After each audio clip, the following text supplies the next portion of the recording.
Hello everyone, welcome to my YouTube channel Mamta maths tutorial. और class 12th में आज lecture है 106। आज हम करेंगे बेटा एक्सरसाइज 11.1 के क्वेश्चंस को डिस्कस। फर्स्ट सम देखिए, if a line makes angle 90 degree, 135 degree, 45 degree with the X Y and Z axis respectively, find its direction cosine. अगर कोई लाइन एक्स एक्सिस, वाई एक्सिस और जेड एक्सिस के साथ इस तरह से एंगल बना रहा है तो हमें उसके डायरेक्शन कोसाइन निकालने हैं। जरा बेसिक पे जाएं तो हमने पढ़ा था अगर कोई लाइन कोऑर्डिनेट एक्सिस के साथ अल्फा, बीटा और गामा एंगल बनाती है तो उनके डायरेक्शन कोसाइन क्या हो जाते थे, इनके आगे कॉस लगा दो। कॉस अल्फा, कॉस बीटा और कॉस गामा, और इन्हें में किससे रिप्रेजेंट कर रहे थे, एल, एम और एन से। तो वही काम हमने यहाँ किया।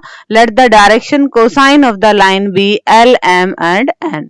एंगल्स क्या दे रखे हैं, 90 डिग्री, 135 डिग्री और 45 डिग्री। तो एल की वैल्यू क्या हो जाएगी, डायरेक्शन कोसाइन निकाल रहे हैं तो एंगल्स के साथ कॉस लगा दीजिए। कॉस 90 की वैल्यू क्या होती है, 0। m की वैल्यू क्या है, cos 135 डिग्री, और cos 135 की वैल्यू निकाली तो वो क्या है, माइनस में 1/√2।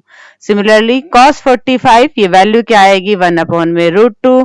तो गिवन लाइन के डायरेक्शन को साइंस क्या आ गए बेटा, 0, -1/√2 और 1/√2। ठीक है, डिस्कस करते हैं अब नेक्स्ट सम को।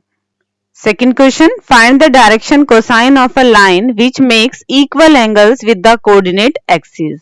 अब क्या कहा गया है कि कोऑर्डिनेट एक्सिस के साथ इक्वल एंगल बना रहे हैं। यहाँ पे पर्टिकुलर एंगल की मेजरमेंट नहीं दी, कितने डिग्री का एंगल बना रहे हैं, तो हम वैसे ही करेंगे। डायरेक्शन कोसाइंस हमारे पास क्या होते हैं, एल, एम और एन। एंगल्स नहीं दे रखे तो एंगल्स हम किस फॉर्म में लेते हैं, अल्फा, बीटा और गामा, और इनके साथ अगर लगा दिया कोस तो वो क्या आ गए हमारे पास, डायरेक्शन कोसाइन आ गए। बट वैल्यू तो अभी भी नहीं निकली है, तो हमने क्या किया, एक रिजल्ट का यूज किया। हमारे पास डायरेक्शन कोसाइन से रिलेटेड रिजल्ट क्या है, L square plus M square plus N square equal to 1। L, M और एन की वैल्यूज को रिप्लेस किया गया और क्वेश्चन में क्या कहा गया कि इक्वल एंगल है, मतलब अल्फा, बीटा और गामा तीनों इक्वल हैं। तो बीटा की जगह भी अल्फा और गामा की जगह भी अल्फा, तीनों को ऐड किया तो 3 cos square alpha equal to 1, और यहां से हमने निकाल लिया cos अल्फा क्या आया, प्लस माइनस में 1/√3। अब ये तो तीनों इक्वल ही हैं तो हमारे पास cos बीटा की वैल्यू भी यही आएगी और cos गामा की वैल्यू भी यही आएगी।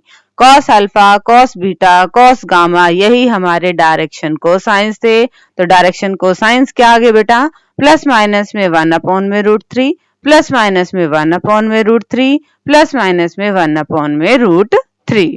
डिस्कस करते हैं अब नेक्स्ट सम को। Question number 3, if a line has the direction ratios -18, 12 और -4, then what are its direction cosine? अगर किसी लाइन के डायरेक्शन रेशियोज दिए हैं तो डायरेक्शन कोसाइन निकालना है। इससे रिलेटेड हमारे पास डायरेक्ट रिजल्ट है क्या, वी नो दैट, हम जानते हैं if the direction ratios are a, b and c. अगर किसी लाइन के डायरेक्शन रेशियोज ए, बी, सी हैं तो हम डायरेक्शन कोसाइन कैसे निकालते हैं, a upon under the root इनका स्क्वायर करके सम कर दीजिए, b अपॉन में अंडर द रूट स्क्वायर करके सम, और c अपॉन में अंडर द रूट स्क्वायर करके सम।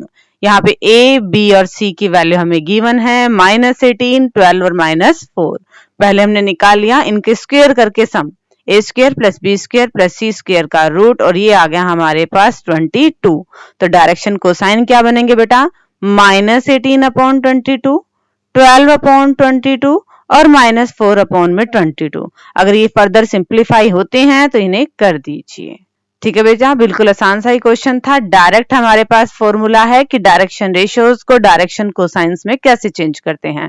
डायरेक्शन रेशियोज गिवन थे और इसी फॉर्मूला की हेल्प से हमने डायरेक्शन कोसाइन निकाल दिए। डिस्कस करते हैं फोर्थ सम को। क्वेश्चन नंबर 4 देखिए बेटा, show that the points 2, 3, 4, -1, -2, 1, 5, 8, 7 are collinear. हमने क्या दिखाना है कि तीनों ही पॉइंट एक ही लाइन पे हैं।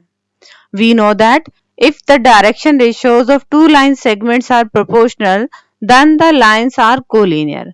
हमें पता है अगर दो लाइंस के डायरेक्शन रेशियोज आपके पास क्या आ जाएं, प्रोपोर्शनल आ जाएं, तो लाइंस कोलिनियर होती हैं, मतलब लाइंस पैरेलल होती हैं। यहाँ पे हमारे पास 3 पॉइंट्स गिवन है, नाम दे दिया इनको ए, बी और सी। हमने पहले ए बी लाइन के डायरेक्शन रेशियोज निकाले। हमें पता है अगर कोई पॉइंट है इसके कोऑर्डिनेट x1 y1 z1 और किसी दूसरे पॉइंट के कोऑर्डिनेट x2 y2 z2 हो और इस लाइन के अगर हमें डायरेक्शन रेशियोज निकालने हैं तो फॉर्मूला क्या है, x2 माइनस में x1, y2 माइनस में y1 और z2 माइनस में z1। ये बनेंगे डायरेक्शन कोसाइन इस लाइन के। अब a के कोऑर्डिनेट हैं 2 3 4, b के कोऑर्डिनेट है -1 -2 1। यहां से हमने ए बी लाइन के डायरेक्शन रेशियोज निकाल दिए। फिर हमने पॉइंट बी और सी को कंसिडर किया और बी सी लाइन के डायरेक्शन रेशियोज निकाल दिए। ए बी लाइन के डायरेक्शन रेशियोज आए हैं -3 -5 -3 और बी सी लाइन के डायरेक्शन रेशियोज क्या आए हैं 6 10 और 6 आए हैं। ध्यान से देखें तो ये दोनों आपके पास क्या है, प्रोपोर्शनल है। These are -2 times of the direction ratios of AB.